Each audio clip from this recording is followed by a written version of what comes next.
From author Brian K. Morris comes a classic hero in a high-flying, fast-paced, and action-packed steampunk adventure.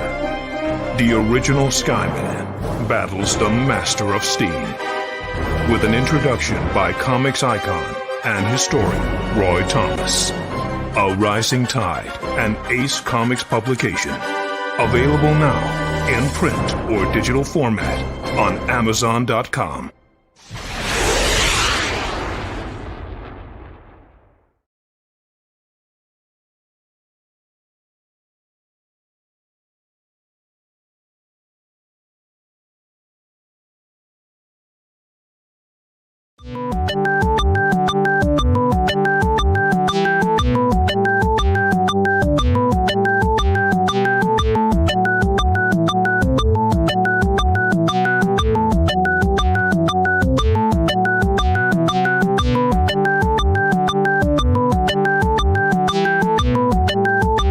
Seconds.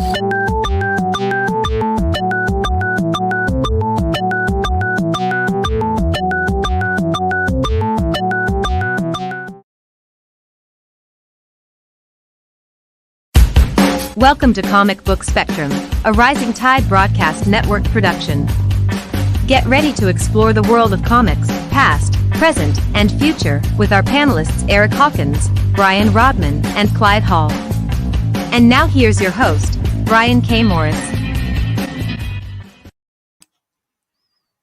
And good evening, everyone. How the heck are you? Welcome to Comic Book Spectrum. Here's our great panel here, but I'm taking the spotlight now because I have the controls. Anyway, glad to have you here. Welcome to the March 25th edition of Comic Book Spectrum, the show that actually thinks comic books are fun. What were we thinking? Anyway, we're glad you're here. Hope you're looking forward to a good night. Hope you stay tuned for the whole show. We're really looking forward to a couple good discussions. So we've got some great comic reviews coming for you. And we want to say we're powered by the Rising Tide Broadcast Network. Please take a screenshot of these amazing shows because we've got you covered as far as entertainment and information 7 days a week. Check them out. We've got all kinds of different subjects, not just comic books, but conversation, cigars, alcoholic beverages, writing, creativity, and sword play. Goodness gosh almighty, who could pass that up? Anyway, please check that out. All of our shows we have here, we appreciate them all. Also, thank you to Plasma Fire Graphics, plasmafiregraphics.com, where the look of your book matters to you because it matters to your readers. Comic book readers know the cover is what draws you to the book. And if you want a great cover for your comic book or your paperback book or your hardcover, whatever, contact Jeffrey Hayes at Plasma Fire Graphics and let him work some magic for you at very affordable rates. Also, check out his page on Facebook. He is amazing. And so will your product be after you have him work it up for you. So anyway, that's Plasma Fire Graphics, when the look of your book matters to you because it matters to your reader. And also, we want to thank our Patreon subscribers, without whom this show is impossible. Due to these wonderful people's support, we could not keep doing the kind of shows we do here. So please, if you would like to help support our show and get some cool stuff to thank you for it, go to www.patreon.com/Brian K. Morris and join the happy crew there. And speaking of happy crew, we've got one right here. And thank you, Brian, for being... Where'd he come from? So, okay, I legit just jumped in. My power went out about 10 minutes ago and then just kicked back on. So I've been scrambling trying to get the internet to work. And I got and my phone was at like 2% battery. So I was like, no, I can't. So I'm here. How are you? I'm fine. And as soon as your blood pressure goes down, you'll be fine too, I'm sure. Now, it's actually Clyde and Eric. I was a little concerned with her because I've been hearing about some nasty weather going like way south of us. So yeah, it's raining. We've got a little bit of that here in Louisville. We just finished up a nice thunderstorm, and we're getting a bigger one later on in about an hour or so. So yes, I was blessed with the electricity of the 1800s. So, or the 1700s rather. Oh, So, I fully understand. Yeah, we're supposed to get rain in about an hour here. So next with the weather is Bunny, or weather person. So anyway, no, next is we're going to go around the room and introduce ourselves, and everybody tell everybody how awesome you are. And we're going to start with Clyde Hall, and introduce yourself, my friend. Hi, I'm Clyde Hall. I'm a lifelong comic book reader and fan, and this would be the part of the group meeting where we'd go, "Hello, Clyde." Hello, Clyde. Hello, Clyde. An elder statesman of all things geekery, including but not limited to vintage toys, monster films, noir, cryptozoology, and Fortean studies.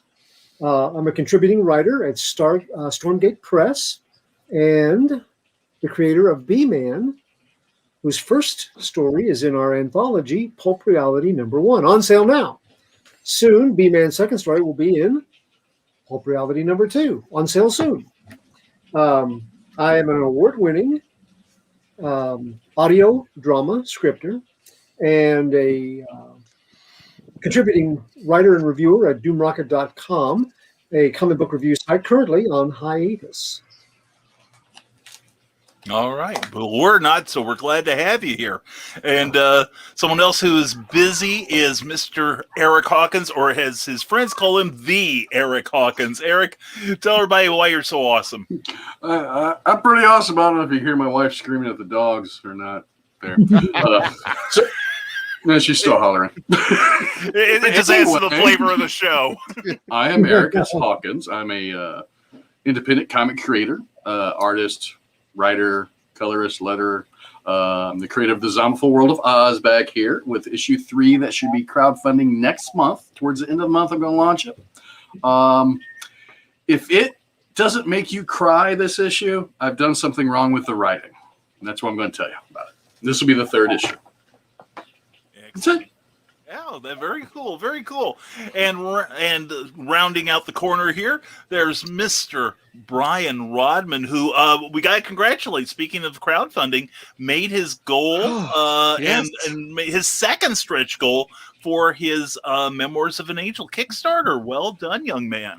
Thank you, sir. Yes, we are in our final almost 25 hours left on the campaign. So now is the time to back if you've been waiting for issue 7 of Memoirs of an Angel, which I am the writer and illustrator of.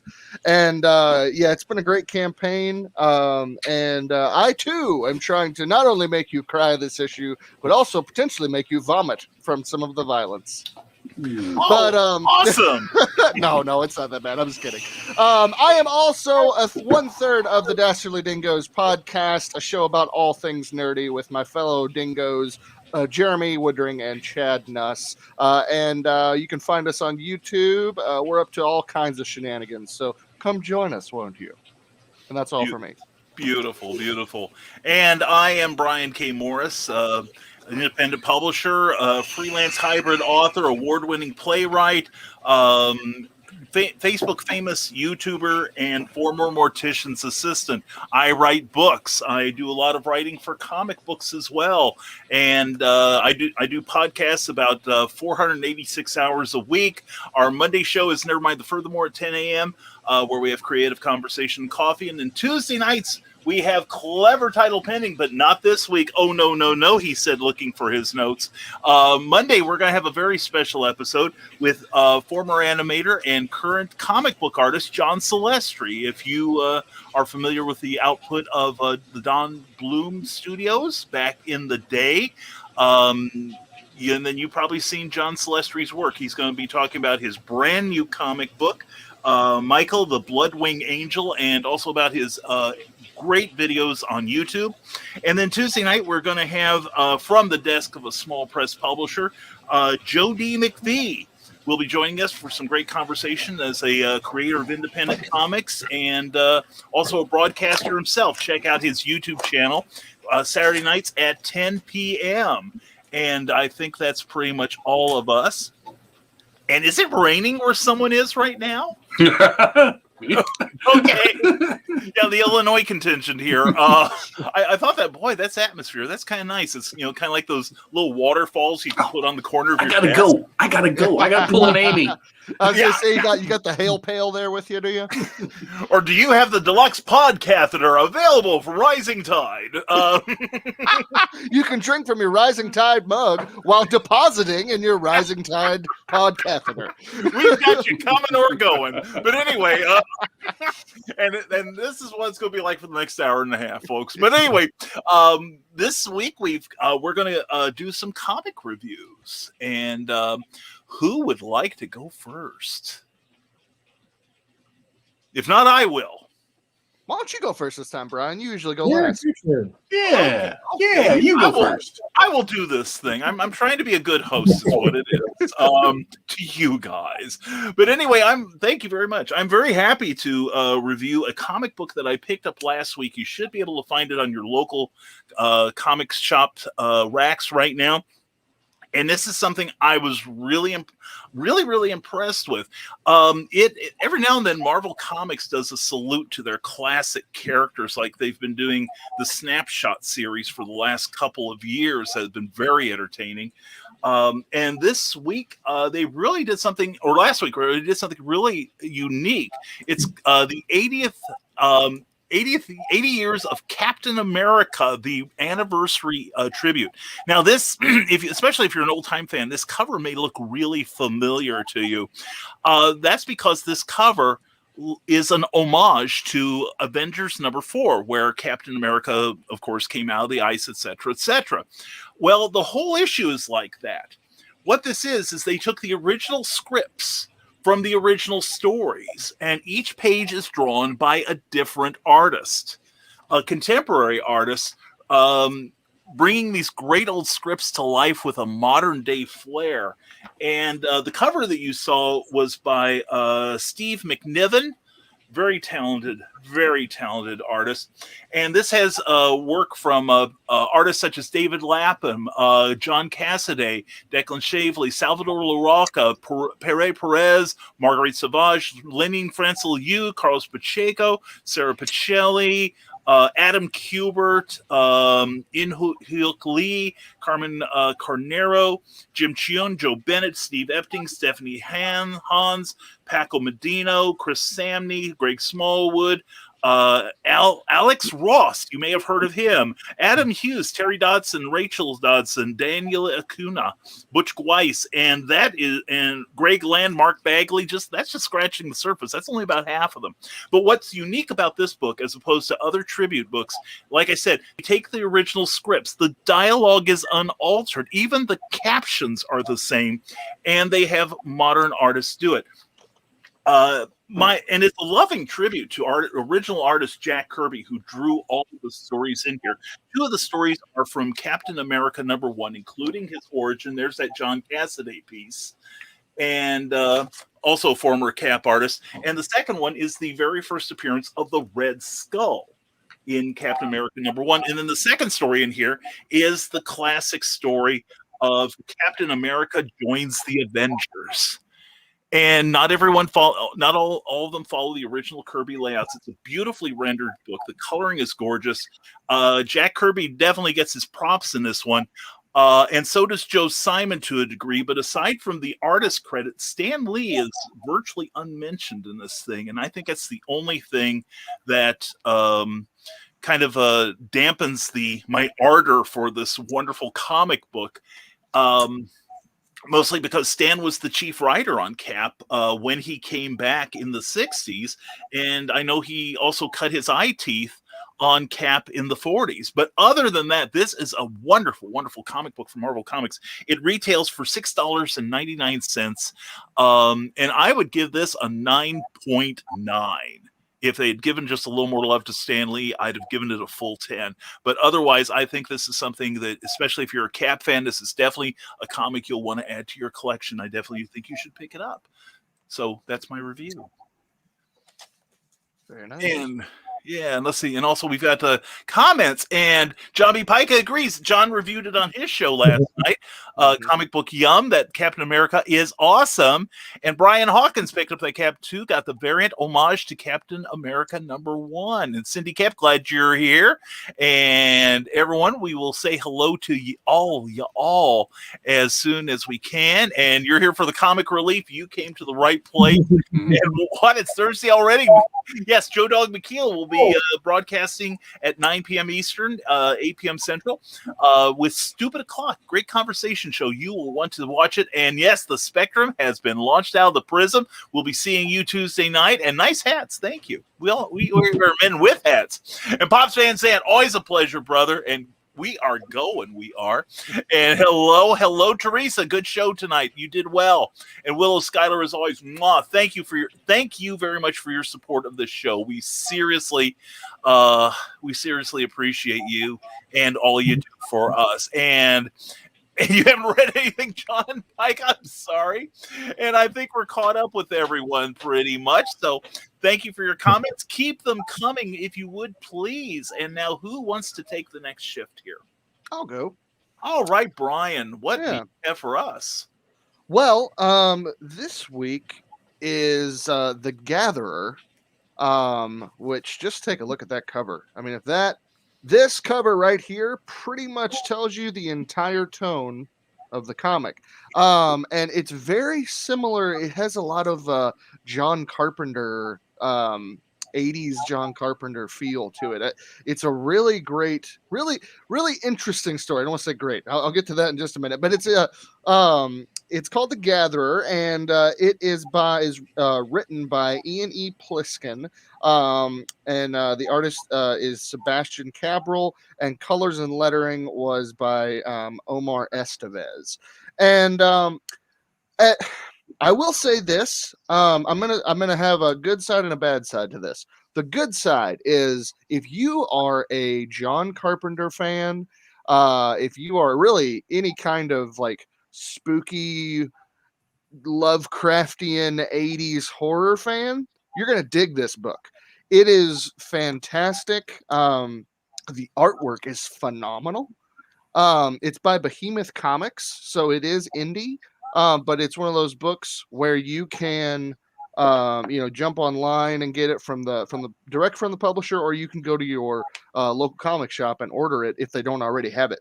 And the basic story of it, and this is where I get into a little bit of the negative. It is going into it. I didn't realize this was book 1 of what's going to be a continuing graphic novel series. It is about an alien parasite that shows up in a very violent, very gritty, dark city. And as it's crawling through the city, trying to find an inhabitant to essentially attach to and then breed with, you come across many different characters, stories in the city, and this is by no means should any child ever read this book. It is extremely adult, extremely mature. I will say this: the story is not the best because it's an introduction. So I actually had to read it twice, because the first time I read it, I thought that, this is like just a graphic novel. It's not that. It is an introduction to a graphic novel series. So there's a lot of characters that come into the story. You get little glimpses of them. You're introduced to them, and that's about it. The main point of this introduction, and it's not very long, so that's okay. The second time I read it, it was much better because I knew what it was going into it, as far as story-wise. Excuse me. And I will say, because of that, though, the plot from page 1 to the last page, it is a little lacking. But other than that, what it loses in plot structure as far as introducing the characters, I found myself absolutely caring about these people that it introduced throughout, and it just gives you those wonderful John Carpenter 80s horror feels. I keep going back to that because that is the best way to describe this. A very interesting thing that I did while reading this was I actually listened to John Carpenter's Lost Themes albums. It's all 3 albums are available on YouTube for free, and it pairs perfectly with this book. And I actually discovered that you can, I believe it's still available on Behemoth's website, there is a mixtape of this for this comic that pairs with it. The creators created a musical score to listen to while you read the book, which I think is so cool. And I will show. Brace yourselves. It's a little much. So if you don't like blood, shy away. You've been warned. This is kind of what you can expect. Tasty. So yeah, but overall, I would give this I give it probably a 7 out of 10. Just because even the second time around, I really felt like it could have used a lot more story-wise. But you really do, like I said, it really does make up for it in just introducing some really interesting characters, very dark but very interesting characters that I think as the series progresses, we're going to see them come together. A couple of them come together in more ways than one at the end of the book. And so it's interesting to see how their journeys collide. So yeah, I would give it a 7 out of 10. Like I said, it's The Gatherer by from Behemoth Comics. Check it out if any of that interests you. Honestly, if you dig John Carpenter stuff, you'll love it. So that's my review for this week. All right, excellent. Now, how many pages was that, and how much for? How much? It's $15. So usually a trade paperback goes for about 15 or 20. Yeah. So it's on par. I would say. Let's see. They're not numbers. They're not numbered. I would say it's probably around 65, 70 pages long. Yeah, that's not bad. That's not bad. Now, would you have picked it up if you had known it was like, the first part of a series? Because does it end on a cliffhanger or what? It does end on a cliffhanger. Okay. Like I said, the story is kind of lacking, but I don't regret that I read it at all. In fact, I am going to be picking up book 2 when it comes out. So it's just enough to whet your appetite for what the story is going to lead into. Okay, excellent. Coolness. Excellent. And we've got a couple more comments here. The Historical Fencing Guild. Check out that YouTube channel Friday nights at 8 p.m. Another great show on the Rising Tide Broadcast Network. It says, I haven't bought a Marvel comic since the Hail Hydra debacle. That comic looks tempting. It is a good read, Nicholas Tockard. It really is. And Bill Sarton, good evening to you. Good evening, Crazy Clever Comics critics. That's us, I guess. Glad you're here, Bill. Glad everyone's here. And next, who wants to take the next shift at the review thing? I'll go ahead. All right. Sure, all right. Yeah, go for it. We did. It was fun. So I actually picked up quite a few books this week. I wasn't sure which one to review, but I wanted to show a couple of them real quick. I don't know how many of you know who Legion's Arts is, but the Red Rooster book, number 3, came out in Walmart. Still hasn't gone to the backers. Nora's Saga from Allegiance Arts as well, 3rd issue. Been very interesting book. You can only find these at Walmart. They're $5. They're about 32 pages, I think. And Bass Reeves also, which is based on an actual the first African American U.S. Marshal. Yeah. Now these I won't throw. I like these. But I ended up picking up this one at the comic shop to review, Midnight Western Theater by Scout Comics. I'm going to bring up all the writers here so I don't have to open it up. But it's written by Louis Southard, I guess. He's from Action Labs. He's written for them before.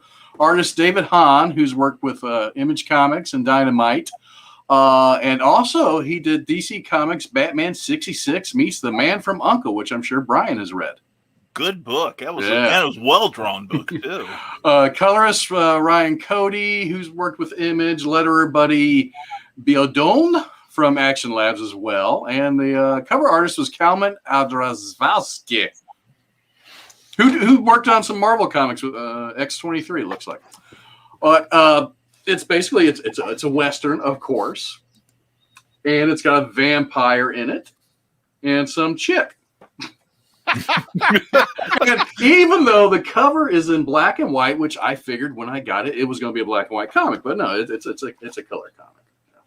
It starts out with a girl and her father out in the West somewhere. I'm not really sure where. And they're talking about moving there and going back east and getting the rest of the family to come out there with them. And then it jumps 20 years ahead. And the art is good. And the story isn't bad. It's kind of jumps. Well, obviously it jumps 20 years and really doesn't tell you too much. But it starts out after that. You got if you've seen Tombstone, when not Wild Bill, but Wyatt? No, Power Booth's character, the Cowboys. Oh yeah. When they attack that wedding in that Mexican village and kill almost everybody, including the priest, and eat all their dinner. Kind of starts like that. A group of cowboys have gone in and killed this entire town. So they're in the bar after they've killed the last person in the town, except for one. One person remains. It's the bartender. And the one guy asked the leader, should we kill him too? And he's like, who's going to serve us drinks if we do? So he gets to live. Then this young lady comes in and another guy come in. You don't know what's going on with them. You assume the girl's probably that little girl and the rest of her family is dead is what I assumed. It really doesn't tell you. It doesn't tell you if it's a little girl, but after I read the synopsis online, it is. And I thought maybe the guy with her, who is the vampire, might have been her brother, but doesn't really tell that either. So I'm not really sure. So I'm not really selling the story very well here. But it comes out, they end up killing all the bandits or cowboys that came in. And there's this skeleton horse the lady rides around on. And then it just kind of ends with them riding off. And that's pretty much it. It made me want to know more about the characters, but in kind of a good and bad way. I wish there had been more of an introduction to who they were, what they were doing. But I will more than likely pick up the second issue to see what's going on because I really did like the art. And as an artist myself, I tend to gravitate towards nicer looking books as opposed to better written books, just because I'm an artist. But as a what would I grade it? It wasn't gory, not too gory. Well, I guess you got a skeleton horse riding around, and there's a curse word in it. One curse word in the end. I give it a 6. A 6 because it was captivating. The story does flow, even though you're missing some elements I think should have been in there. A little more introduction to the characters than just them showing up, and you're not really sure if that's who they are or not. You're gonna have to guess. And she's got some scars on her face. I don't know where they came from. The vampire has some kind of goofy wings. Okay, maybe I'm going to go down to a 5. You're selling it so well, sir. It's going to be a -3 by the time the show's over. It's a Western, and I don't get a lot of Westerns, and I like Westerns. Let's go ahead and just make it a 2. Let's do that. No, I'm going with 5.5. We're going back up. But yeah, it's and if you kind of like Batman the Animated Series, I would say the art is similar to something like that, kind of squarish. Got the same kind of 5.65 now. Feel to it, yeah. But I mean, look. I mean, there's good perspective. There's backgrounds, which I hate drawing myself. Yep, it's good stuff. Go out and pick it up, see if you like it. I mean, for $3.99, that's not bad.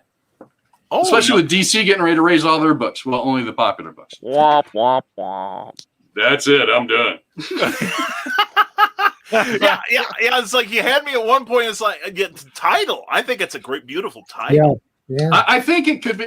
I think it'll probably grow better once you get more issues into it. But they just really didn't introduce the characters. And I think you need to do that. You need to establish what's going on. I mean, the first few pages when it's just the girl and her father out in the woods, talking about we'll move the rest of the family out here, and Then she says something about her mom being stupid, and he kind of reprimands her right away there. But then it just jumps 20 years without anything. And you don't know it's that girl unless you read the synopsis online. Yeah. It sounds like story-wise, you had some similar problems that I did. But it's the thing with me is the characters were still, they popped up more. There was more. It made more sense. Mm-hmm. I think than what you unfortunately read. But I will pick up the second issue. I did pick up the second issue of that the book I reviewed the first week, and I will not pick up the third.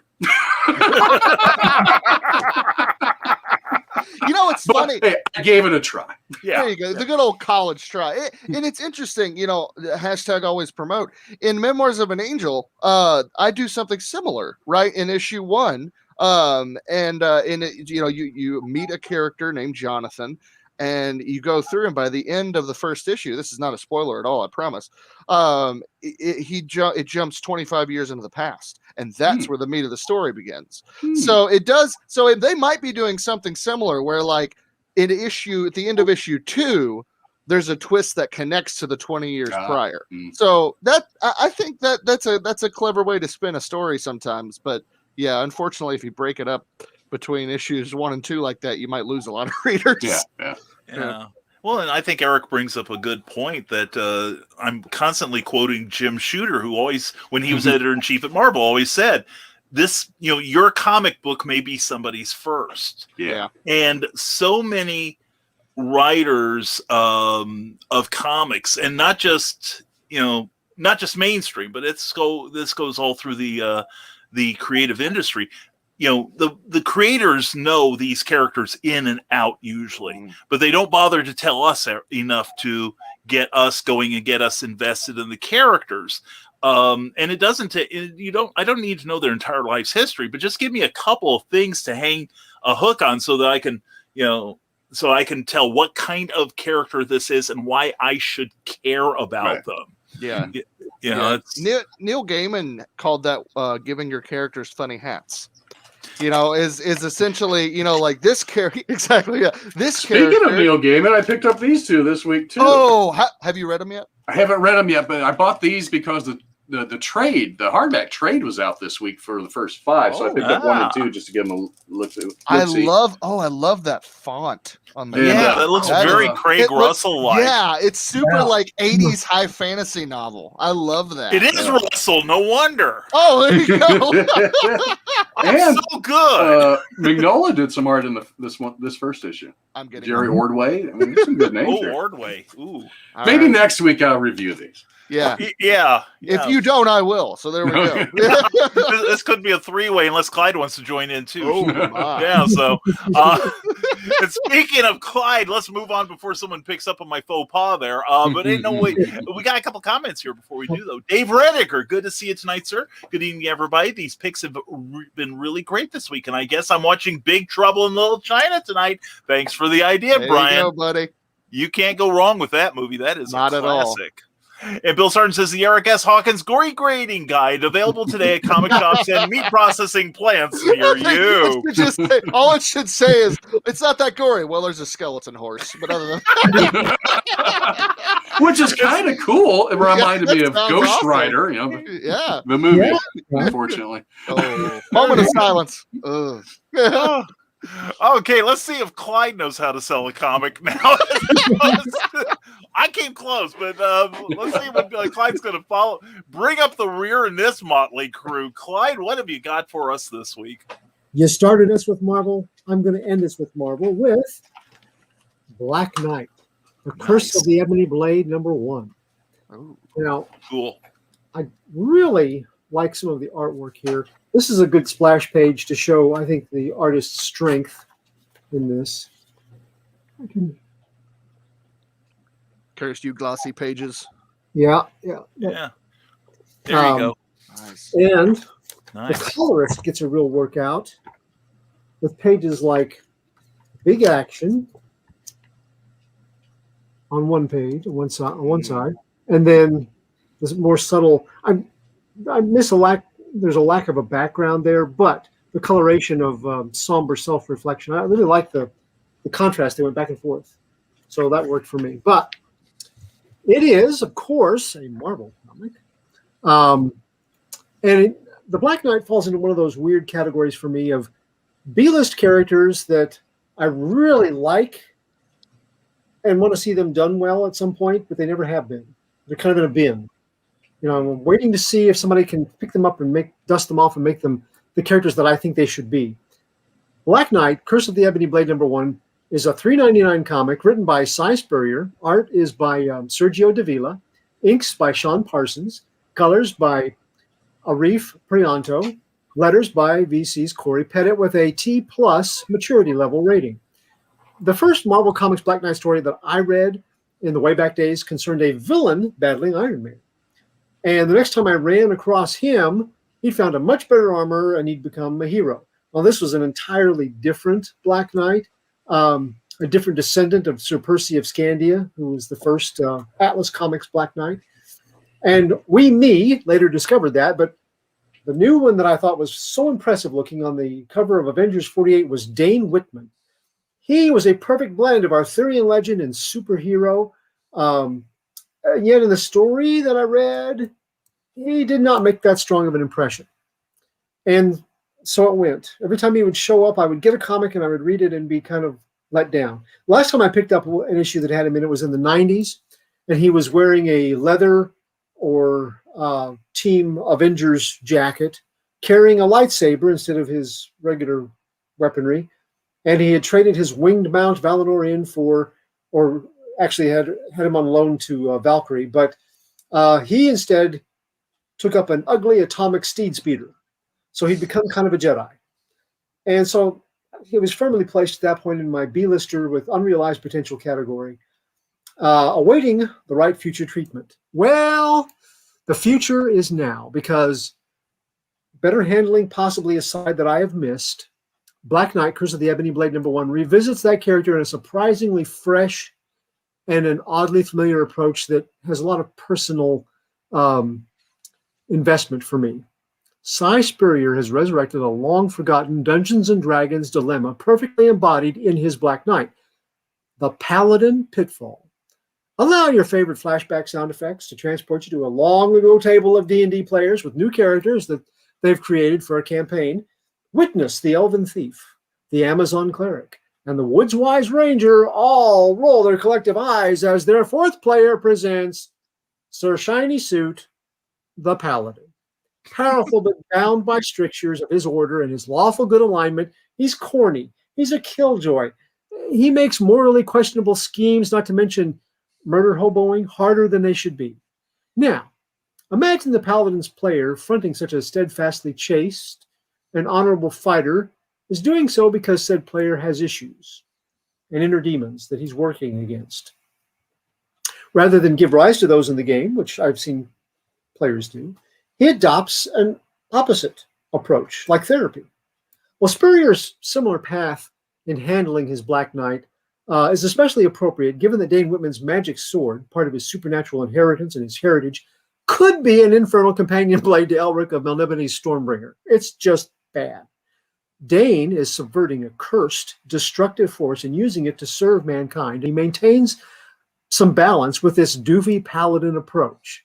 It even kind of explains why the teams never relied on him too heavily, because he's odd.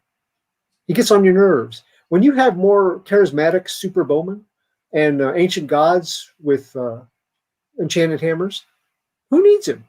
It's not like you're going to invite him for pictures and pizza after a battle. Well, in issue 1, the Avengers call him in on a case because it involves supernatural forces. Also because Doctor Strange was busy. And this is part of Spurrier's strength. You know, it's funny in places. You recognize these characters in places, and yet it's also poignant.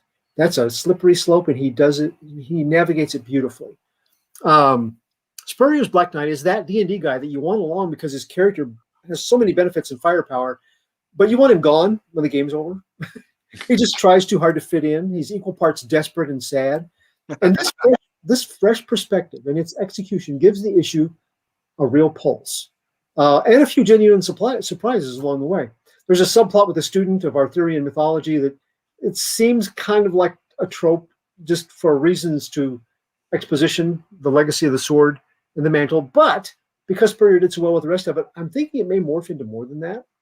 And if a Black Knight burdened with the Blade's Curse bores you, this probably is not going to be your pint. I have heard people complain that they don't really care about this cursed sword business with him. I haven't OD'd on that angle, and I have seen him played in some Marvel RPGs the last few years that make me appreciate the might that he has with that ebony blade in his hand. So I was sold on it from that angle. Sergio Davila puts in the medieval superhero fashion statement, along with his dramatic poses and action sequences. He capitalizes on his strengths, rendering battle and combat. The setup and conversation scenes are a little too sedate by comparison, but then the final pages, even those he turns into sizzling panels. Arif Prianto's colors bring out fluctuating levels of emotion and energy in each scene. He has a crackling energy and luminous power of unleashed nether magics in one, and then the gloomy spiritual fog of loneliness in another. While the main character is seeking online therapy. I love that. The cavalier way the main Avengers, except Captain America, because he's a class act, regard Dane, needing his might, but really with his pedestrian ways, kind of registering beneath the greatness that they're accustomed to. It contrasts well against their unease at the level of his power when it's unleashed, and against their regret by battle's end. They needed a reminder of the power of a peaceful warrior and what it holds in check sometimes. And these are elements of the Black Knight worth exploring. I'm going to keep it in my pull list. As long as the team follows through as they've begun, it's going to be the whole set for me on this. My score on Black Knight, Curse of the Ebony Blade, number 1, 7.5 out of 10. Wow. The way you make it sound, I was thinking, man, we're this is going to be a 10 out of 10. I was going to say, what does it take to get a 10 from Clyde? No joke. Paying him off. I have given two 10s in the entire time of about 4 years now that I've been doing actual reviews. Mm-hmm. It's really hard to get a 10 from me.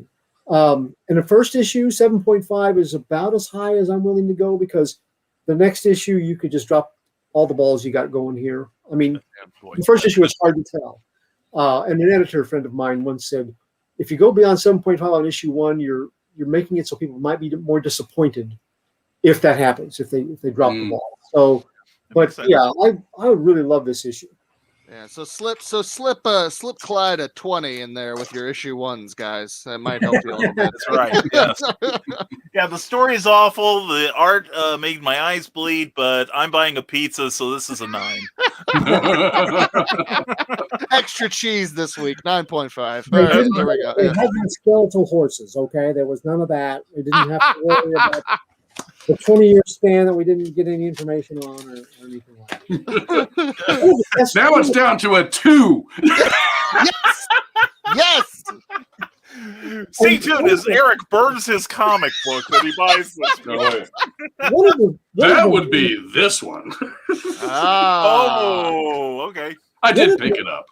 One of the lines from this, because there is some still tech, the Black Knight has some tech that he uses as well as the medieval and magical stuff.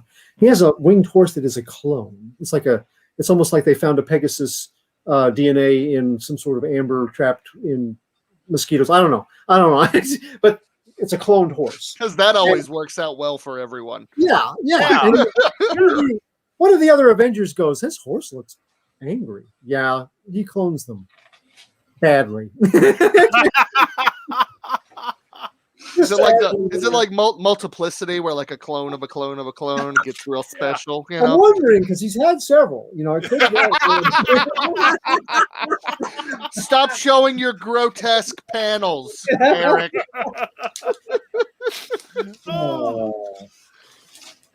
Watch for the next issue of the Zombie World of Oz, where none of the animals have flesh. The people don't either. It's just a bunch of skeletons with rotting flesh. Actually, issue 4 will focus mostly on the Tin Man, so there is no flesh. There you go. Oh, I see There what we you go. did there. Yeah. What a tease. What would skeletal flying monkeys look like? And how would they get lift? That's issue 6. Yeah, my artist brain just went, crazy with that. Like literally, I just got flashes. Yeah, I was like, I just got flashes of skeleton monkeys flying around with daggers and sharp teeth. They have to flap a lot. Yeah. Oh, yeah, well, thank you guys. Thank you very much for your reviews. Those were great. And Cy Spurrier, I really like that guy. I think he needs like a book that will really propel him when he gets the right property, I think. And let's see, and yes, and the Historical Fencing Guild says Eric Hawkins makes up for his sales faux pas with a great setup for next week. And Bill Sarton says, I always felt that the Black Knight was a very underrated character that Marvel just didn't do much justice to until his more frequent appearances in the mid-'80s issues of the Avengers comic titles. I'd have to agree with that. He got some good handling under Roger Stern there.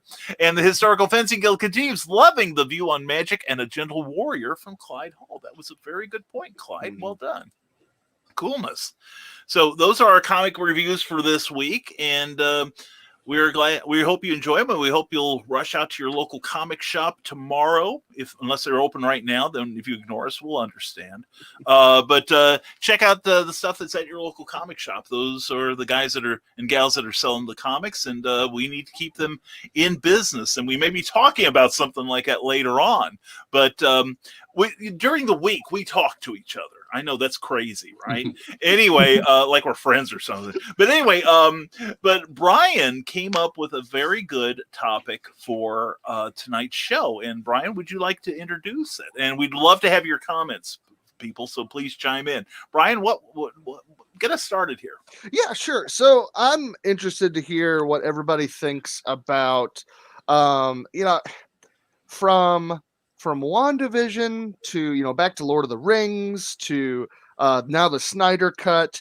Everyone seems to have a very strong opinion about the length of stories.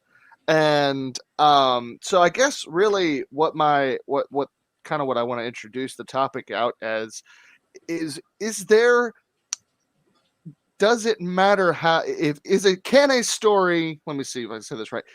Does the length of a story matter in as much as like you have to essentially start a story and end it in the first episode or the first issue of a comic? Or is it better to stretch out a story, right? Like with the Snyder Cut, it is 4 hours long. Everybody, like so many people said, oh my gosh, it was terrible. You're like, that's too long. Yet they'll go and they'll binge watch 10, seasons of a TV show in a weekend.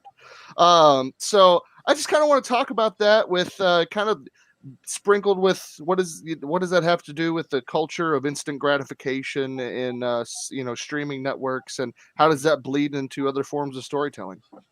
That's a good topic. Instant gratification. What does that have to do with this? Give it to me now, Eric. Oh wait. Not the comics you two reviewed. Zero gratification. There was none. And Eric said a -12.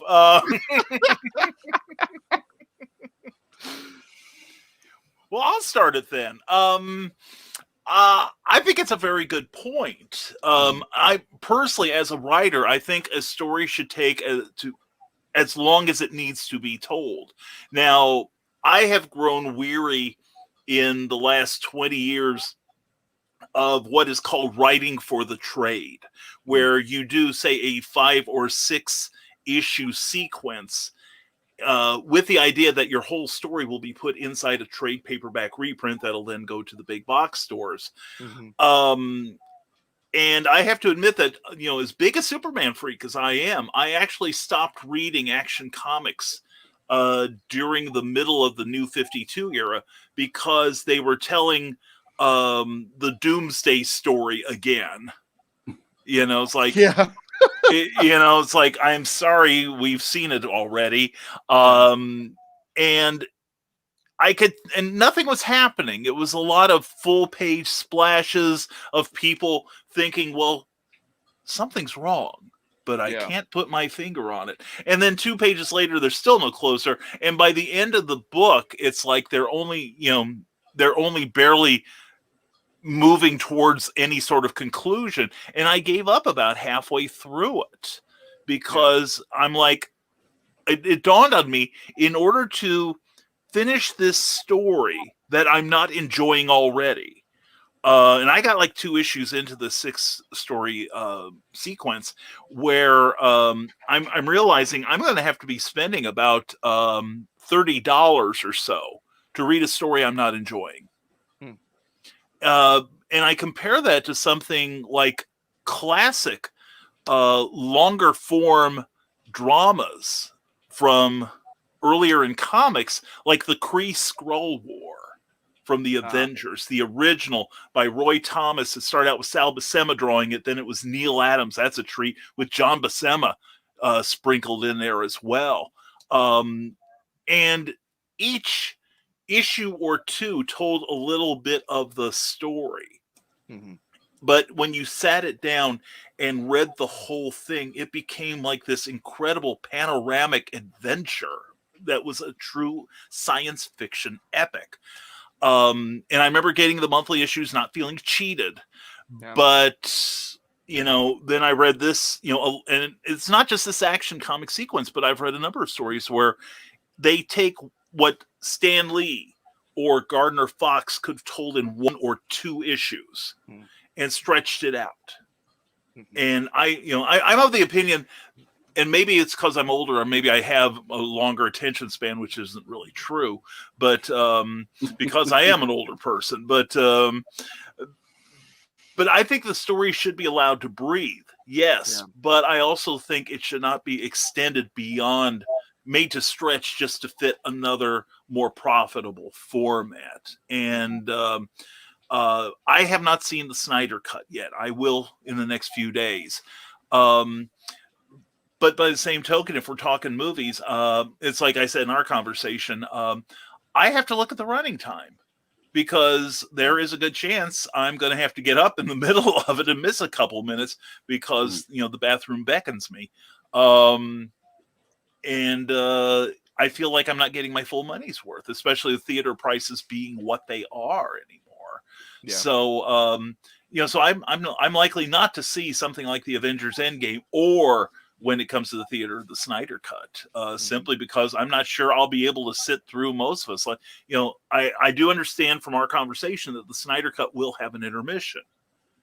I miss intermissions. I remember those growing up. In fact, in the 80s, they had a revival of Lawrence of Arabia, which is a long, long movie. And they had an intermission. I saw it inside a theater, not in a drive-in. And also Gandhi, I think, was the last intermission I remember seeing. I would like to see intermissions come back.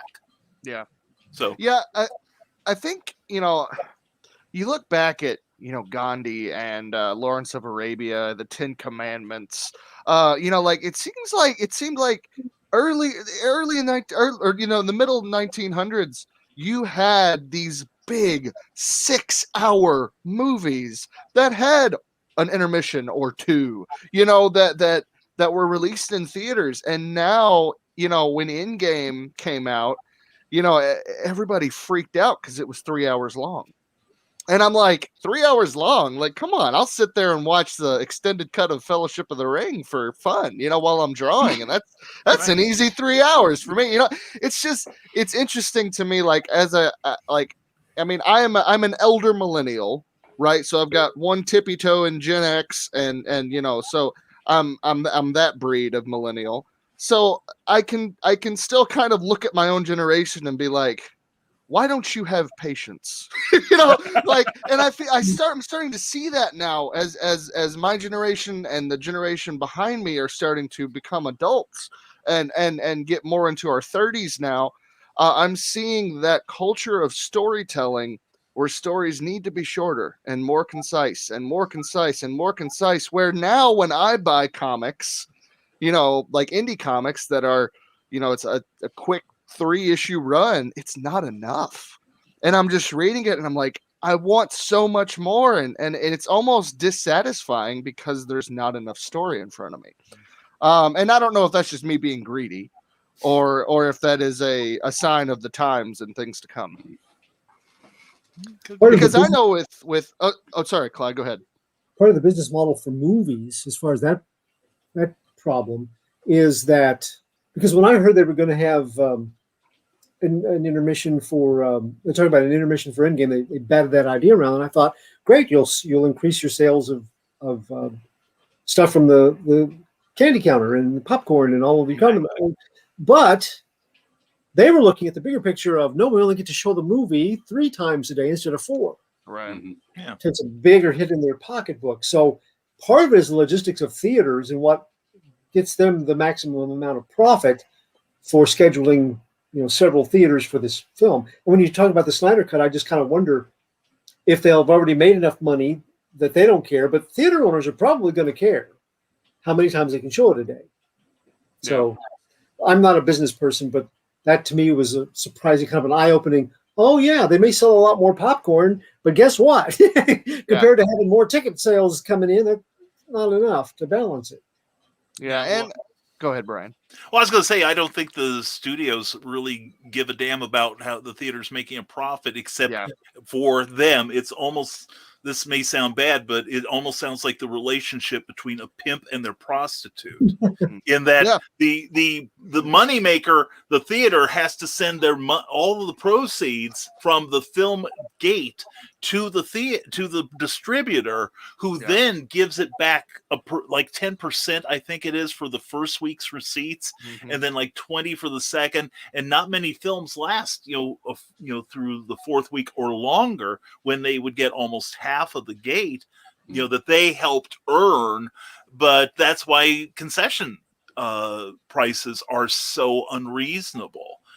Because that's the only place a theater can make substantial money right then and there, that they can use to pay their employees and keep the lights on. So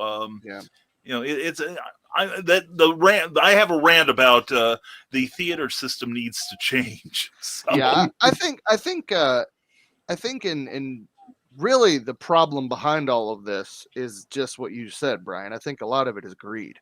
I think, and granted, I completely understand entertainment is a business in any form, and you have to have money to produce these things. To create art, you have to have money to do so, and you have to continue to do that. And I completely understand that, and I'm all for it. But I think we get very, very greedy. So you've got these studios, right, who demand this money from the theaters, so all the prices have to jack up. And I think what has happened with Warner Brothers with the Snyder Cut is a perfect example of how greed versus art can just completely destroy a vision of a story. Is they took what is the Snyder Cut, which we've now seen, and they completely chopped it up, reshot it just to put something out there so that the execs got bonuses in 2017. And it's like, what are you doing? Like, that's not even good business, really. But as far as the length of story is concerned, I think for me, and I think we've touched on this, is I think it depends on what kind of story you're telling. Right, because there is a short story, there is an epic, there is the stories that fit in between there. I think the real I guess I'm a champion for the epic. I think high fantasy epics are some of the best stories that have touched my heart, and I'm afraid that as we continue in the future, especially in the comic book medium, we won't have room for those because we're so used to these short stories, and every story now has to fit this mold. And that's what I'm concerned about when I see it. Yeah. Eric, what do you think? I don't know. Okay, fair enough. That's been comic book spectrum for tonight. Eric's like, I don't care. Brian, this Brian, right there, made a good point about the length of movies and bladder control. Not only do I have to pee a lot, but as a hefty man, I ironically have no flesh on my ass. So I have a flat butt, and it makes it uncomfortable sit for a long period of time in one spot. Bring a little donut cushion. Yeah, and I need my hemorrhoid cushion with me. But yeah, so that makes it difficult for me to sit in, especially a theater chair for a long time. It's you start squirming and stuff. But then, of course, I want my soda and my popcorn. I got to pay my $25 for my bucket of popcorn and 2 small sodas. But I get refills on the popcorn, so I got to get up anyway. Right. But then, I drink all that and I got to go to the bathroom. But, really, it depends on the story if I want to see it. It's got to capture me for like the Snyder Cut taking 4 hours for me to sit down and watch it. I've watched the first hour, the third hour, and the fourth hour. I still haven't gone back and watched the second hour yet. Just because that's where we were in the scheme of things. The Lord of the Rings movies, I could probably sit down in my house, of course, and watch all of them. Yeah. And in a sitting. It wouldn't bother me. Some stuff I just can't. The story has to capture me and grab me in and make me want to see it. Same way with a limited series in a comic book or something. I mean, you take all the crossovers they have nowadays. I don't want to buy every comic they produce to catch a little bit of a side story that might have something important to the main story. I just want one story. I don't need all the frills on the outside that don't mean crap. I like to call those frills the Stephen King homeless people. Because in every story, Stephen King has a homeless person on a corner that he dives into their personal history, and it has nothing to do with the story whatsoever. And I'm just like, what am I reading? I'm looking at you, Salem's Lot. Jeez. And you know who allows that? You're talking about Brian R. You're talking about business models and ways of doing business. To the people that allow that are editors and showrunners and people that are like, oh, this is our golden egg laying goose. We give them free reign to do whatever they want. And that is not a great way to do business. I think that is a big distinction between the way Warner or DC and Marvel and Disney. Disney is in it for the long game of we're going to maximize our in fact, if they have a fault, it is I've seen people hacked off because they go, this game is going really well that we put out on the internet. But our business model shows that from this point on, it will begin to decrease in its popularity. Therefore, we're going to end it right now. And people go, but it's at the height of its, yes, and it will get no higher, so we're done. But still, they are the long gamers. And Warner is much more about how much money can I stuff in my pocket right now. As far as their publishing, it's kind of a reverse. Marvel, no, not really a reverse, but Marvel puts out a whole bunch of titles, and most of them, I feel, my own personal thing. I am not a big X-Men. I like X-Men, but I'm not an X-Men cultist. I used to like the X-Men. I don't like them here. Yeah, I'm a Chris Claremont X-Men. That's what I love. Yeah, we all have our little element of it. But I know some people that just X-Men, whatever. I'm going to get it, and they get. So this is what they bank on, having all these long events and 14 titles of the same character or characters. And it's just, to me, it's just too much. I'd much rather do a Black Knight miniseries.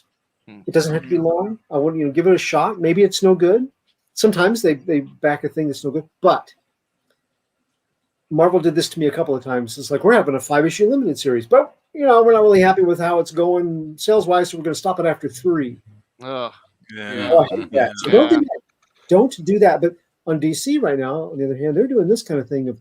They did the Hawkman series not too long ago, and they started off as a 5 or 6 issue mini. And it sold so well, they're like, you know what? We're going to make it a 12. Right. Yeah. It's like now you're milking it. Yeah. Well, it gave them a chance to tell more story if they wanted to. Right. They knew that they had a team, both artist and writer, that could meet their deadlines and, keep up. It was kind of like a test run, but it was popular enough, and it seemed like everybody involved in it. It was where they talked to each other and they said, do you have more story to tell? Well, yes, we do. Yeah. I never got the feeling that they were milking anything out of it. It seemed like it, Yeah. Well, what I meant by that was what you just said, Clyde. Is I think I think a lot of times if you're trying to stretch out a story, like you had, if you went into it with I have this 4-issue storyline, and it could be a self-contained thing, and if it does well, which is how a lot of comics work, right? Then I have all this other stuff that we can tell around it, and that's great. But you can also, I think what happens, and I think what has happened, like Brian, what you said with Action Comics, is you can get into it where it's like, oh, this sells, and then you end up with the Game of Thrones, where at the it goes so long, and then the last season, the ending, they don't really know what to do anymore, so they just kind of throw something together, and people get pissed. So, so I think there's a danger in that too. Yeah, and I think that's an excellent point about the relative greed and the long game versus the short game, because you've also got to look at DC's new owners, AT&T, have a multi-billion debt that, of course, as a corporation, they want to look good for the stockholders, and they've got to get rid of that negative balance as fast as they can. And I'm looking at that almost like Marvel was in the 90s before they had to declare bankruptcy when they were bought by that, the guy that owned Revlon. And he was in buku debt. And he was, basically treating Marvel like it's cash cow. But, another good point Clyde made was, about the proliferation of titles from Marvel. That's been their business model since 1939. Yeah. Martin Goodman was notorious for if, DC starts selling war books, well, suddenly Atlas at the time, in the 50s, would put out like a dozen war titles because those sold someplace else in an effort to try to crowd other titles off the stands. And now with DC especially pulling back on their output, Marvel's got an easier time of it than ever. So and also with AT&T, DC Comics, it's a drop in the bucket for them. DC Comics, the merchandise, not the books, is where the money's at. It's the IPs. It's not the comic books for AT&T. So absolutely, sadly. Another thing that Clyde touched on that I thought was great, and I've said it online on Facebook a couple times, is if you compare the business models of Warner Brothers and Disney, right? I mean, you just look at the foundations of Disney. I mean, even going back to Walt Disney, it's a business, but it was about storytelling. It's always been about telling good stories. Whereas with Warner Brothers, it just seems like it is how much money can we make on this thing?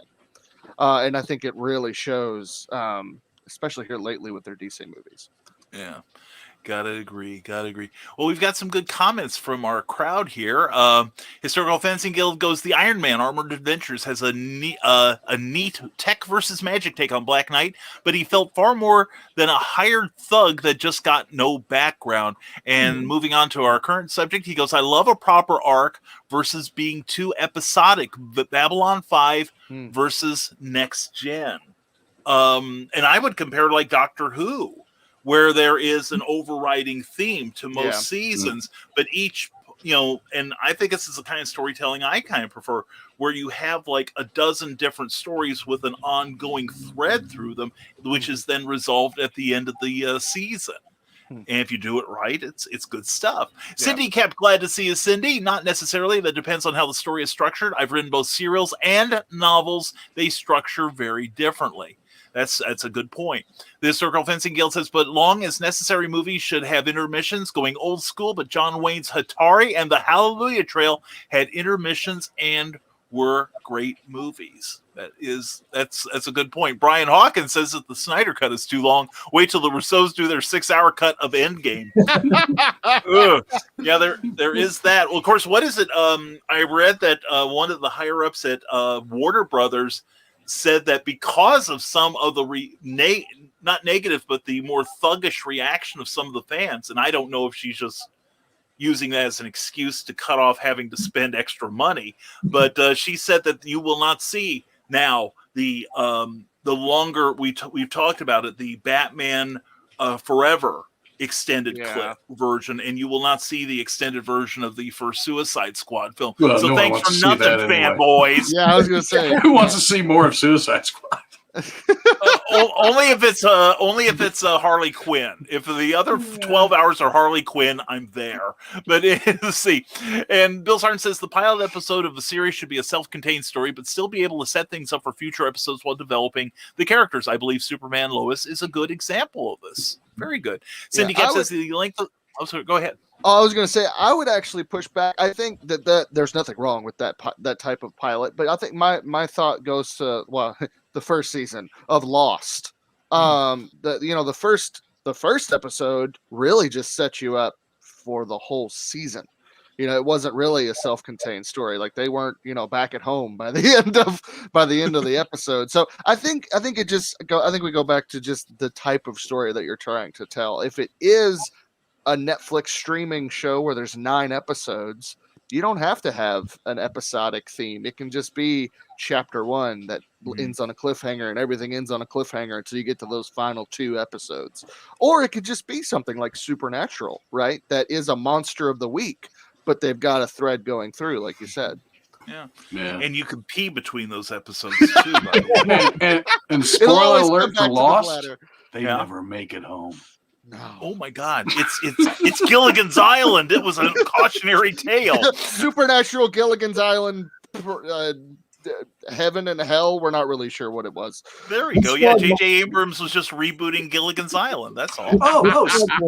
Speaking of Supernatural, last week they revealed how the last episode was supposed to go, and Kansas was going to be in the Roadhouse playing "Carry On, Wayward Son." Oh man, we missed that. Yeah. Well, in order to COVID. Yeah, really. Well, trying to cheer us up, there's Keisha Acuff. Look at these beautiful beings. Mwah, we love you. And Cindy Kep says the length of the story depends on the plot. Animal which was her latest novel, squashed into a normal 90,000 word novel would never work. Too much critical info would have to go away. Likewise, when The Chameleon Sings wouldn't have enough plot to last to 90K. Never mind Animal's Eyes, 175,000 words, which you could pee between chapters, by the way. You could pee if you sit down. If you're Brian, you could sit down and read while you pee. There you go. That's a good thing about a book. You just take it to the bathroom with you. See, people read novels and comics. Screw movies. There you go. That's right. Yeah. See, we think of your bowel movements. Indeed. Exactly. And the Historical Fencing Guild, but with comic stories, some of my favorites have been only 4 or 6 pages, but told amazing stories. Mignola's Hellboy for free comic book day. I'll even throw in Will, and I think Clyde's reading my mind, Will Eisner's Spirit. Oh, goodness, yes. Yeah, I mean, that man can do more in 8 pages than most people can do in 8 issues. And don't get me wrong, there's nothing wrong with those stories. That's not what I'm getting at all here. Yeah, it's just, I'm just concerned that now, like with the way things are going, my worry is everything going to be expected to be that? Because there are some things that shouldn't be that short. That's a good point. That is a very good point. Historical Fencing Guild. My condolences. Yeah. And for our next episode, Eric will be talking while I take a drink of water. Historical Fencing Guild says just fit the length with the story. Good point. Dave Rediger says this may be a different topic, but it's a miracle that the story can even see the finish without getting rebooted, or worse, the actual studio gets merged into another and the entire continuity is dropped. Good point. Amen, sir. Oh yeah. Good grief. Oh, the Mask of Zorro was the serial was 215 minutes split into 15 segments, and it worked. Maybe we need to go back to serials. I am all for that. Hey, gang, just checking in before ghost hunting in a tornado. Well, good luck to you. Let us know if we have to have a seance for you later. Good luck, John. And check out John's show, 9 a.m. Behind the Cereal Box on YouTube. It's a great show. Dave Rager, does it bug you that there are 2 cinematic Batmans now? Tug of war about Superman and an entire X-Men universe that sort of exists but doesn't anymore? No. Yeah, it doesn't bother me. I mean, I would say, comics have had a multiverse since the 60s. Yeah. I'm cool with it. Yeah. I don't think it bothers most of us. Although I am surprised that comics don't capitalize more on their cinematic counterparts, although I know the problems with continuity and everything. Art and business are not mutually exclusive, says John B. Pica. That is true. I haven't watched the Snyder Cut, he says, because I'm not excited enough to invest 4 hours of my life. Well, anything that Snyder puts out, you have my life. That's he's one of my favorite directors. I like his stuff too, to be honest. And I will give this 4 hours and 2 minutes of my time. Of course, I'm also thinking I saw, what was it? Damn, I can't remember which late night show host it was, but he said the theory behind the Snyder Cut was, let's take a lousy movie and turn it into 4 hours. So make a 4 hour and 2 minute version of it. Did you see the Colbert after show? That was it. The Colbert version. Yes, that was pretty funny. And the Snyderverse, it's not. I do like some of the movies that he's directed. Most of his Warner ones, they're going to be my favorite Warner movie adaptations. But I've watched it twice now, the 4 hour cut twice, because I wanted to be able to discuss it and not. I heard this was bad, and I heard that you're not going to invest the time to watch it. You shouldn't complain about it. I think so. I agree. I do have some reservations about it. I still am glad that people got to see that version done the way he wanted it done, and because I know it meant a lot to some fans, and it's not everything is for each of us. Yeah. So listening to Glenn talk about it, I enjoyed hearing him talk about it because he liked it, So there's secondary vicarious joy sometimes from these things, and I think that's what fandom should be more about. And I think we should be more fandom should be more inclusive. We shouldn't like, I don't like this, so you shouldn't like it either. That's bullcrap. You know what I mean? If you don't like it, that's totally fine. But there's YouTube channels built on that. How would they survive? Those YouTube channels can crash and burn. This show was created as an answer to those shows, So we're the antidote. The drama merchants. Oh God, yeah. Seriously. Did you say the drama urchins? Merchants. Oh, urchins is better.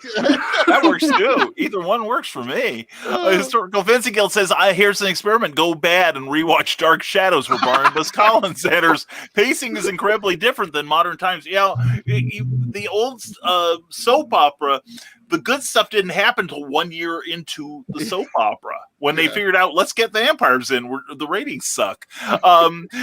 Cindy Cap says, Marvel lost me with the whole crossovers into every major title everywhere. I couldn't afford to buy a gazillion titles every year. Yeah. But they do get the fans that will buy those titles. Oh, they do. Sink every dime they can to everything and every alternate cover they got. And they know that. Well, they've known that since the 90s. And if the material was good material, great. Yeah. But the tendency in the past has been that for every gem you get a whole lot of carbon throwaway stuff too. Exactly. And that's, especially for a big investment like that, if you're going to get it and read it for the stories and you really want the stories to be good, there's so much product and the quality and kind of the big two. This is why I've gone into reading a lot more independent stuff. The big two are both very guilty of this, I think. Yeah. I agree. John Pike, always exit on a high note, always leave them wanting more. Exactly, John. Good luck with your ghost hunt, brother. And Historical Fencing Guild, just how many dang teams is Wolverine on at any given time? All of them. He's now in Justice League. Yeah. I think he's with the Bay City Rollers and the Rolling Stones also. He's just every damn where. He's on my shelf right here. Hold on. He's also in the Eric Hawkins look at that. He's right there. Oh, yes. Now he's on this show. Good God, Wolverine. You attention whore, you. And Cindy gives and we've lost Eric. Those were epic sound effects, Eric. Those were very good. That was awesome. Ooh. That's almost as good as my upside down Australian cow, which we will not do tonight. No. I don't need the nightmares. Why did you put that image in my head again? Self high fives. The Lost Phenomenon from Cindy Cap. It went 2 seasons longer than they had planned, and it showed they had a cheesy ending that wasn't worthy of the series. Yeah, exactly. Nailed it. John B. Pica, when DC's entire line is 8 out of 10 books are Batman books, that's a problem. And check out Brian's book now and get inside his head. There is that link to Memoirs of an Angel. And John, have a good time tonight, my friend. And John Celestri, who will be with me Monday night on a special Clever Title Bending, old school daily newspaper adventure comics told complete stories over 13 weeks, which basically converted into 60-page graphic novels. John, excellent point there. And Cindy Kep agrees. And so we've got a few minutes left. We had another topic for tonight that was brought to our attention this afternoon. That and Cindy Kep, go Brian, go. Go Brian, go. I was assuming she's talking about you. Go Brian, go Brian. I'm just talking about you. Let's just. It's your birthday. It's your birthday. Oh yeah, but this afternoon we learned that Marvel Comics, after DC's been taking 60 kinds of crap for abandoning Diamond, now Marvel is doing it, and it's kind of like we thought Diamond was going to buy DC. Well, and that brings up a point, Eric. I'll make it as a intro this part that Marvel announced today that they are going to have their entire line of publications distributed by Penguin. Was it Penguin? Random House. Penguin Random House. Thank you. Which during the pandemic, that sale went through, meaning that now there are only four major book publishers now. Tremble and Terror, whereas that is half the number that we had in the year 2000. So anyway, they are fully distributing the entire line of Marvel comics, and of course, without any real information coming in, fandom is losing their minds over it and have an opinion. And of course, we are no exception. We have our opinions too. So do you guys see this as a good move? It's obviously a move that Marvel wants to make, to expand their shrinking market. Because let's face it, we have like maybe a quarter of the number of comic shops that we had 30 years ago. And you don't hear a lot about a lot of them opening up. So, and also, this is the group that can get them maybe into like a Barnes and Noble or a Books A Million again. Do you think this is a good thing for the industry as a whole? And how do you think Diamond is going to react to this? And we welcome everyone's comments too.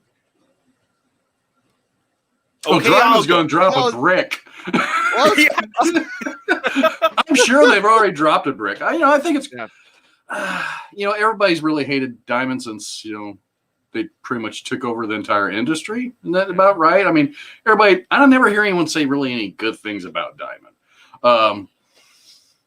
But I mean, it's good for Marvel. They can get, I don't know if they can get back in Books A Million. They were in Books A Million. Right. And then last year they took out single floppies and only are carrying the trade paperbacks now. But maybe being with Penguin, Random, whatever, they might be able to get back in there because maybe Books A Million didn't want to go through Diamond. And if they're getting their book, it's probably better for Marvel as far as bookstores. What is there? 3 major bookstores left in the country? Books A Million, Barnes and Noble. Okay, 2. And the other one. Joseph, they closed. So I mean, it's good for them. It might be good for comic book stores. Yeah. I mean, they don't have to order everything through Diamond now. I mean, they have alternatives, and they might have other stuff for them. But like I think Brian had mentioned that they're still going to be able to order Marvel through Diamond. But Diamond's going to have to get it through Random first. Right. So, I mean, there might be a premium put on that. So, it's a toss-up. I mean, we'll see what happens. I mean, does it affect us directly? Maybe down the road when prices start hiking up, Right. Which they're going to do anyway. Yeah. Oh, yeah. Regardless. I think right now it's too early to tell if this is going to be good or not. I think it's safe to say it's just going to be different. I know that's a really generic answer, but I think right now we're seeing growing pains with the diamond just kind of its monopoly being broken apart, which is awesome. But I mean, I think there's a huge potential for comic book stores to be hurt here. Maybe not. But I think it just depends. Honestly, I think it depends on how these new distributors essentially handle comic book stores. A lot of them are mom and pop stores. If they're not used to dealing with them. I mean, I don't know that they could be much worse than Diamond. I've heard some horror stories with Diamond, but I think it just depends. But like Eric said, I don't know that it necessarily affects like readers and indie creators that do crowdfunding.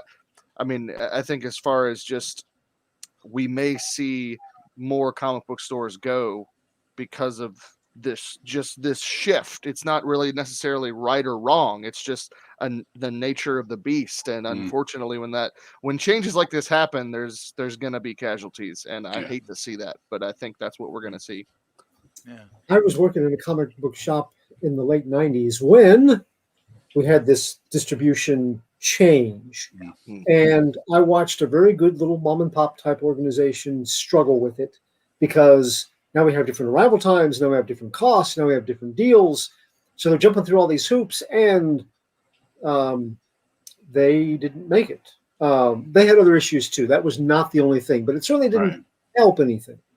So my feeling is that we won't know for a while because it's not until October it even takes effect. And then after that, it'll be a slow evolution. But I hope, well, in fact, after that, we didn't have a local comic book shop except the one that survived was, of the two in town, the one that survived because they did business were not exactly the kind that would promote graphic stuff, only, filling their pockets by selling 12 variant covers of all the holograms and every issue that came out of the myriad of X titles at the time to these kids, and charging a 9.0 price for a book that was 6.2 or 2.3 in its look. So I don't want to see a repeat of that. We just had a new shop open over the course of the winter, and I'm hoping in Colossus Comics, thank you very much, Mount Vernon, Illinois, of course, for local comic book shops, everybody. But I think that it could be lessened if we patronize them as much as we can. And if you live in a place you don't have a local shop and you want to buy online, great. I've done that through most of the pandemic. But I've also tried now that we have one to give them business. So if we can make a difference that way, I think we should. Yeah, for sure.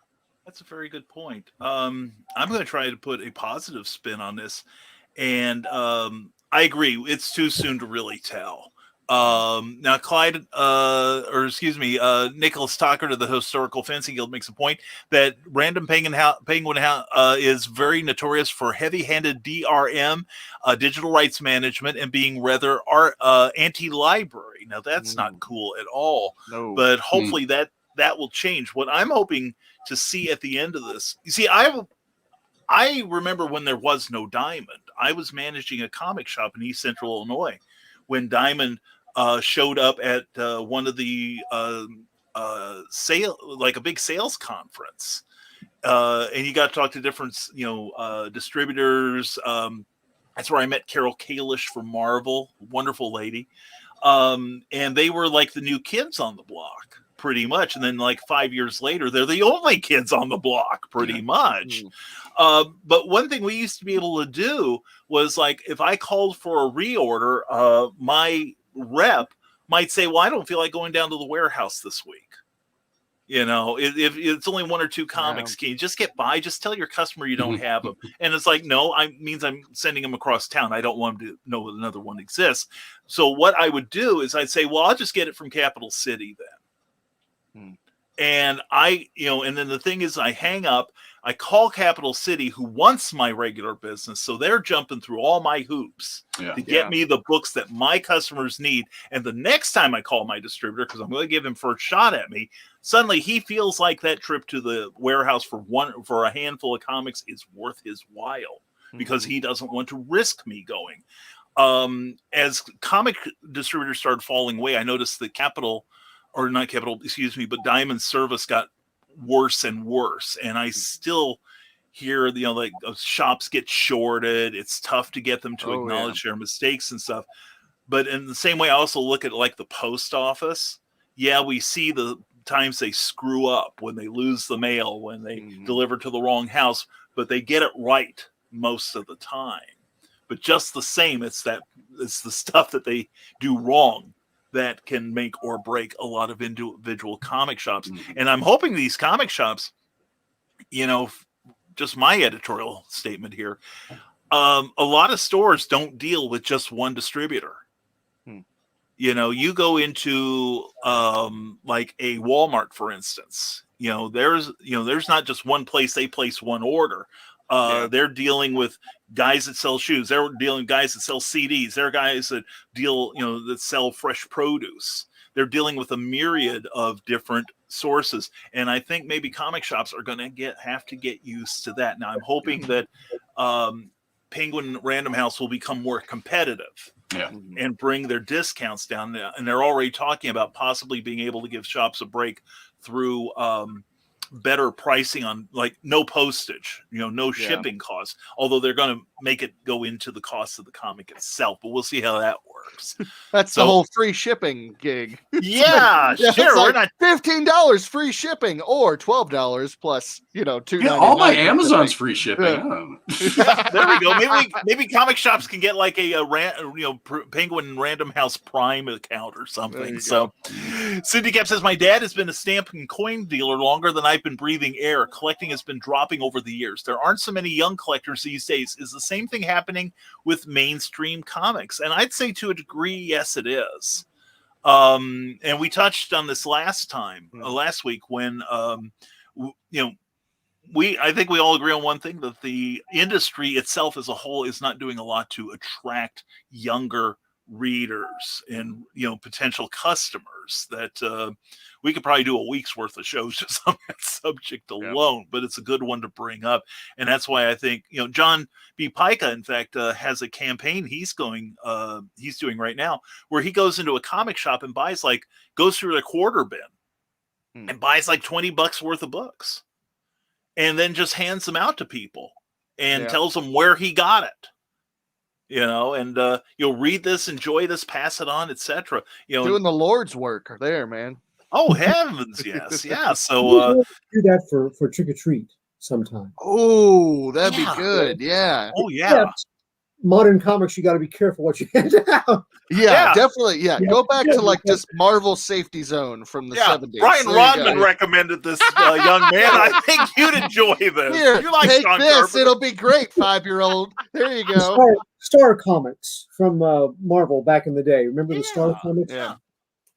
Yeah, and in fact, a lot of, we talk about Free Comic Book Day. There is a similar event in late October that comic shops can do, and I'm frequently at a couple of shops in conjunction with that. But it was at Halloween Comic Fest, is it? And like with Free Comic Book Day, some of the companies produce comics for that event that the shops will then give away or use as sales incentives. And that's something, if you have a shop near you, to keep your eye on, because there, that's one thing I think comic shops need to do, is make themselves, like back when I was running a couple, make it the place to be. Make it the center of geek attention. Not just a place where you can play the latest round of Magic cards, but a place where you can find like-minded people and talk, the hobby that we love. Yeah, if you can give us nerds a place to go and hang out with other nerds and play tabletop, talk comics. I love the comic stores that now have the arcades in them. That kind of stuff, just it cultivates a wonderful community. That's what whether they realize it or not, that's what people crave. And if you can get them there, they'll get addicted to it. Exactly. And Nick Tucker of the Historical Fencing Guild said the 25-cent bin is what got me reading comic books. Yeah. And that's why, Free Comic Book Day and the Halloween Comic Fest exists because of drug dealers. Remember that, folks, because the first one is usually free. And then you're hooked, and then you have to go back and get your fix again. You know, back in the 80s, I'll let you talk in a moment, Clyde, but back in the 80s, there were a bunch of comic managers who resented the fact that we were calling ourselves dealers, and I kept telling everybody, it's apropos. The first one's usually free, and we prey mostly on the young. So, okay, Clyde, just double down on it, man. Own it, damn it, own it. So, Clyde, sorry, thank you. I had like a medicinal gateway because mine came from a hospital. My mom worked in the cafeteria at a hospital, and they had a hospital auxiliary. Some of the first comics I got were one coverless because we lived near Sparta. Mm-hmm. They didn't sell; they tore the covers off and. Yeah, and I had some of those. Yeah, they were like 5-cent comics, but she would stop and get them on her way home. So some of the first ones that I ever got as a little kid were from a hospital because of an auxiliary, the equivalent at that time of a 25-cent bin, except it was about a nickel. So very cool. Very cool. Well, we have gone over an hour and a half on this, and I think we have I know time flies when we are having fun, and we always do on this show. I'd like to thank everybody in our audience for your great comments and your great questions. And we definitely will be back next week with more of this. And we appreciate everyone sharing this show. Thank you for sharing this show and letting everyone know we're around. We're growing, and we'd like to do more with this show. Cindy Cap says yes and no. The group nerdy events at comic stores. Most of the stores I've been to looked way down their nose at girls alone or with a parent. Well, a lot of places are changing, Cindy, and I do know that that problem. Like when I managed the stores, I made sure I was never part of that problem because money spends. And Historical Fencing Guild, comic shops need to be a community center. Heroes Haven in Michigan City is a perfect format, split between comics and merch on one side, RPGs, TTGs, and CCGs on the other. That's a good arrangement. That's a good arrangement. Yeah. I've seen several shops that have that segregation of one fandom versus another, yet still they have that cross-pollination, that still they are exposed to each other. Yeah, but that's where the nerd fights happen. I know, but those are the fun ones. It's all like this, though. There's a lot of heavy breathing and a lot of this going on. Hey, sir, I resemble that remark. Yeah. Oh, yeah. You think that's bad? Well, wait till you see what I'm putting on Twitter about you. Yeah. So I see that. So. So on that positive note. Thank you, gentlemen, for another great episode. I appreciate all three of you. Yeah, fun. Always fun. We always have fun here. And let's go around the room. This time, let's go anti-clockwise, as they say in Great Britain. And here we go. Cindy's got it. Slap fight. Here we go. Here, Eric, let's do it. Eric. Oh, wait. Which side am I supposed to do? Turn to your right. There you go.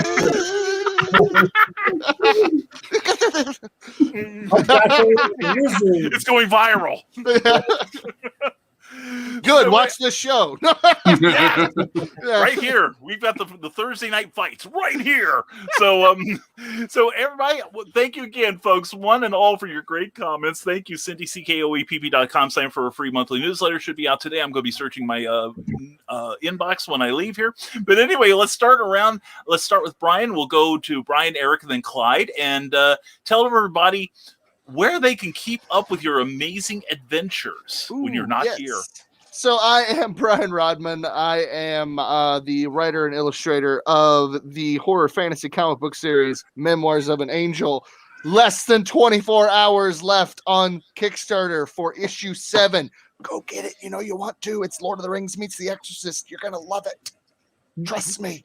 You can go to brianrodman.com. From there, you can disperse into all the social media wonderlands, as well as patreon.com. I am also 1/3 of the Dastardly Dingoes podcast, where we could be found on the YouTubes. Thanks, Brian. Thank you, Brian. And now the Eric Hawkins. Hey, mostly actually on Twitter, ES_Hawkins. I'll post art out there every once in a while. Facebook as well. I got my personal page, my artist page. Stone Door Studios, or the Zombie World of Oz, which I also post updates on what's going on, especially right now since we're getting ready to launch in late April for issue 3. But this Sunday, March 28th, if you're in the St. Louis area, come out to St. Charles, the Olympia Event Center, for QuadCon. I will be there for the first time in over a year at a convention, selling my comics, doing commissions. Come see me. Excellent. Not knowing how to behave now that he's out in public again. Thank you so much, Eric. Oh, real quick. Oh, wait a second. Yes. I'm sorry, I totally forgot. It's they're being very safe with the convention. All the tables are 4 feet apart. Every table is required to have hand sanitizer on them. Everyone has to wear a mask, even if you are medically exempt. You can't come if you don't wear a mask. And every vendor has been told they can accept cash or not accept cash. It's up to them. They're trying to be very responsible. Very cool. Very cool. That makes me happy. Thank you for that information. Yeah, that's very cool. And speaking of very cool, there is Clyde Hall. Tell the folks where to follow you, sir. You can find Pulp Reality #1, which has my first published short story about B-Man at Stormgate Press's site. You can also follow me on Facebook, and I have a Facebook page now, Radiating Positive Vibes with author Clyde Hall. Or you can go to Twitter. You'll find Captain Laser and I at CJ Hall 1984 on Twitter. Ooh, I used to have one of those. Those are cool. Major Matt Mason and everything. Yep. So again, thank you, gentlemen, and hang out. We'll be talking after the show here. And again, thank you to everyone who has shown up here tonight. Just a couple of programming notes. One, Amy Hale is having bad weather too. So Creative as Hale will not be following, or actually should have started, but she's not there tonight due to potential tornadoes where she's at. So she is elected to be safe. Amy, check in. Please let us know you're safe. But Joe Dog McKeel and the Skunk Rocker, Dan, John, Heather, and everyone else is going to be on Stupid O'Clock at 9 p.m. Eastern, 8 p.m. Central. Please check it out. Great after-hour convention hours conversation. You'll love it. And stick around till 11 o'clock when the Stupid After Show occurs. Tomorrow morning, we'll be on, the editorial we will be on Nevermind the Furthermore at 10 a.m., 9 a.m. Central for Creative Conversation and Coffee. And tomorrow night is a big night for the drivers of the show, the Rising Tide Broadcast Network. We're going to start at 6 o'clock with the return of Drinking with the Davies. That's going to be a lot of fun. They're going to investigate the history of the drink, the Grasshopper. Check it out. Then at 7 p.m. will be Michaela Jade's Tidbits and Scribbles, a great show on creativity and how she's rising in the creative community and how you can do it too. Then at 8 p.m., the Historical Fencing Guild leaps from the comments page onto his own YouTube channel. Please check it out. It's a great way to learn how to murder each other safely using bladed weapons. You will enjoy that show. And please check it out. Don't forget, next week we're going to have 2 special Clever Tile pendings. Monday night with animator John Celestri, and Tuesday night with interviewer and artist, writer, and great creator Joe D. McPhee on Tuesday night. Please check that out. And as for me, I'm Brian K. Morris. We broadcast a lot. Also, we put out books. Please check us out on Amazon.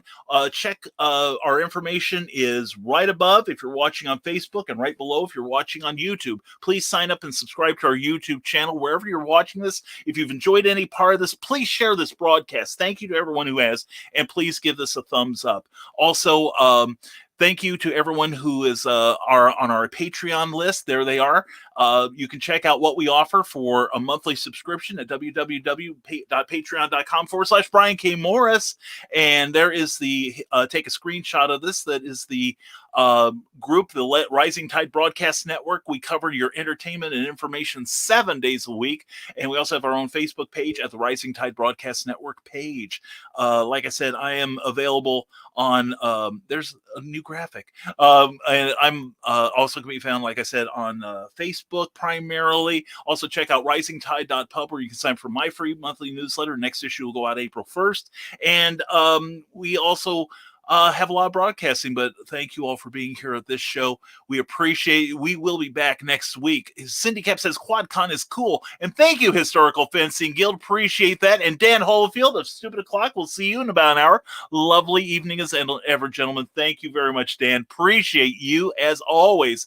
And so everyone, please, hope you have a great evening. We look forward to seeing you next week with more reviews, more news, more discussion about comic books. And as always, folks, let me get to where I need to be. There we go. There we go. And a special thank you also to Jeffrey Hayes and Plasma Fire Graphics, plasmafiregraphics.com. When the look of your book matters, it does matter to your readers. So please check them out. They also make all kinds of graphics that you can use in your promotion, and you're going to see their lovely video making skills in just about a minute. So as always, folks, this is Brian K. Morris telling you, stay smart, stay safe, wash your hands, and never apologize for being awesome. Thank you very much for being here on the issue number 5 of Comic Book Spectrum. See you next week.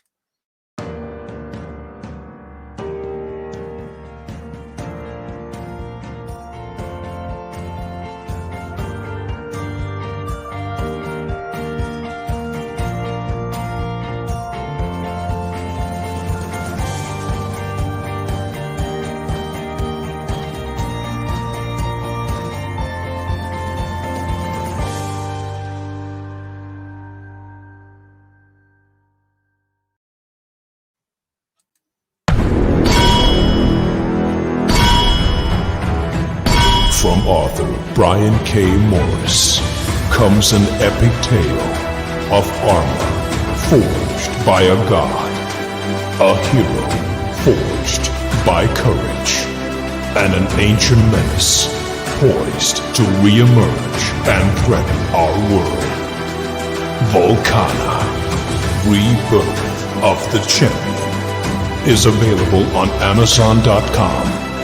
Get your copy today.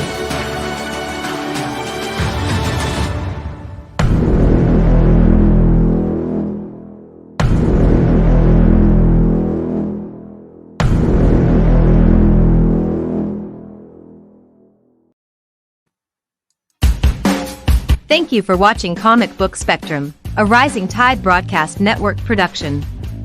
Please join us next week for another look at comics, past, present, and future. If you enjoyed this, please give the show a like and be sure to subscribe and share it with your friends. To receive our free monthly newsletter, go to www.risingtide.pub and be sure to give the Rising Tide Broadcast Network page on Facebook a like in order to receive news about upcoming shows including Clever Title Pending, Stupid O'Clock, Clever as Hail, Comics Chaos and Sass, Tidbits and Scribbles, the Historical Fencing Guild, and never mind the Furthermore. See you next week.